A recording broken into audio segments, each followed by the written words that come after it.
Bien, bonjour à toutes et à tous et bienvenue pour un petit cours sur les quartiles.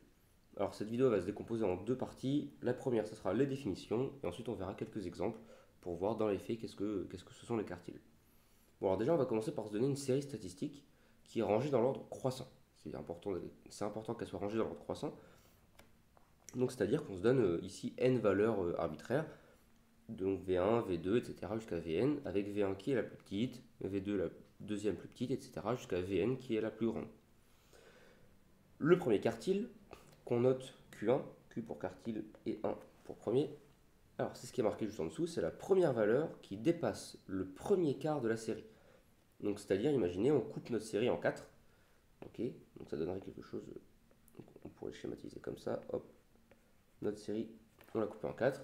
Et bah Q1, ça va être la valeur qui dépasse, hop, le premier quart. Le troisième quartile, presque pareil, sans grande surprise, on le note Q3, c'est la première valeur qui, elle, dépasse le troisième quart de la série. Donc avec mon petit schéma, hop, Q3, il serait ici. Ok, c'est ce que j'ai mis juste en dessous. La Q1, on voit que c'est la première valeur après les 25 premiers pourcents. Et Q3, c'est la deuxième valeur, enfin c'est la première valeur, pardon, après les 75 premiers pourcents. Ici, hop, il y a 75%. Donc voilà, dans les faits, c'est un petit peu les frontières entre premier et deuxième quart et troisième, quatrième quart. Alors dans les faits, comment est-ce qu'on fait pour trouver ces quartiles? Avec des petits exemples. Premier exemple, ici on a une série, donc 3, 5, 6, 7, etc., qui comporte, je vous laisse compter, 8 valeurs. Hop, 8 valeurs. Bon, et voilà, on va calculer notre quartile Q1. Bon, le premier quart, ça donne combien de valeurs? Alors, un quart fois 8, ça c'est égal à 2. Donc, ce qui va nous intéresser, c'est la deuxième valeur. Et donc ici, Q1, c'est égal à 5. Ensuite, Q3, tac, tac, c'est au 3 quarts. 3 quarts fois 8, c'est égal à 6. Donc, c'est la sixième valeur qui va nous intéresser. Donc, Q2 égale 14. Et alors, pour ceux qui se posent la question, attention, dans la définition, on a dit que c'était les premières valeurs qui dépassaient le premier quart ou le troisième quart.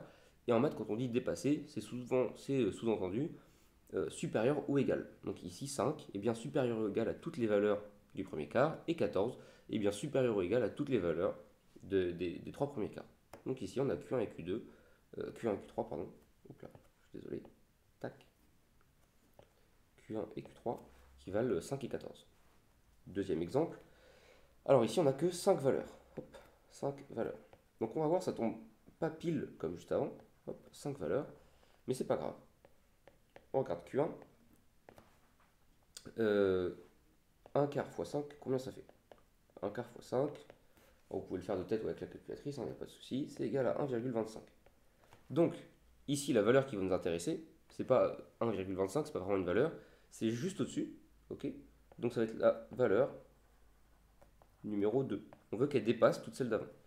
Donc ici, hop, Q1, c'est égal à 7.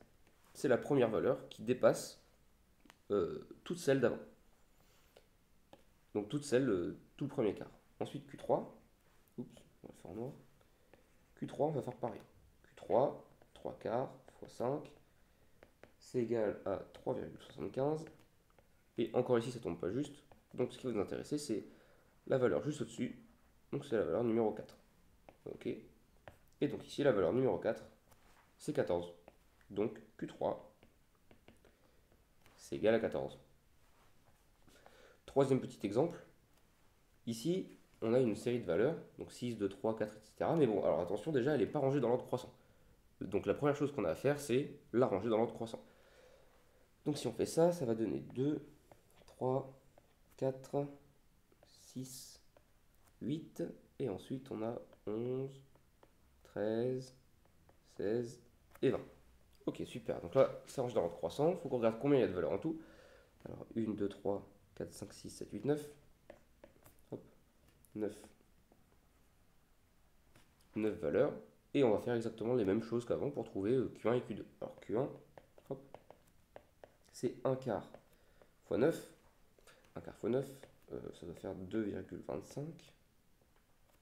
Tac. Donc, Q1, c'est la valeur numéro, essayer de réfléchir avant que je le dise, c'est la valeur numéro 3. C'est celle qui est juste au-dessus. Ok, donc valeur numéro 3.